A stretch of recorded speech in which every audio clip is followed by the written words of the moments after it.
नमस्कार. आता मी 2 दिवसांनी तर घरी जाणार होते परत. तर मम्मीला आज म्हटलं, की "तू राहू दे स्वयंपाक करायचं, मीच करते." तरी पण तिने छोट्या-छोट्या गोष्टी म्हणजे पीठ मळून देणं, डाळ शिजवणं, ह्या सगळ्या गोष्टी तिने केल्याच होत्या. आणि त्याच्यानंतर मी चपात्या बनवायला घेतल्या पप्पांसाठी. कारण पप्पा रात्रीची भाकरी खाणार नाहीत, त्यामुळं त्यांच्यासाठी चपाती बनवल्या 4.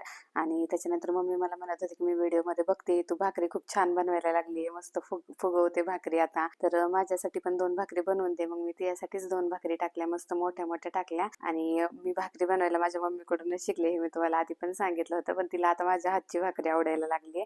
मग मस्त अशी ज्वारीच्या भाकरी बनवल्या, कारण मम्मी पण ज्वारीच खाते. आणि ज्वारीचंच पीठ होतं, असं नाही की बाजरी खात नाही. पण ज्वारीचं पीठ तिने सध्या दळून आणलं होतं.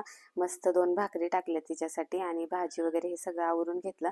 मस्त भाकरी टम्म फुगली होती एकदम. आणि ती तिला दाखवली तर ती म्हणत होती, "भारी बनवायला लागली, आता माझ्यापेक्षा पण मोठ्या-मोठ्या भाकरी बनवते." आणि हे ऐकून खरंच मला खूप हसायला पण आलं आणि खूप छान पण वाटलं, की मम्मीला माझ्या हातच्या भाकरी आवडायला लागल्यात आता. आणि त्याच्यानंतर तुम्ही मागच्या काही ब्लॉगमध्ये बेलाला बघत नसाल.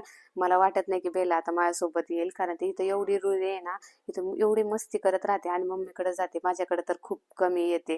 तिला जबरदस्ती घेतलं तरच ती माझ्याकडे येते, नाही तर नाही. असा होता आजचा माझा दिवस. भेटूया पुढच्या ब्लॉगमध्ये. Bye bye.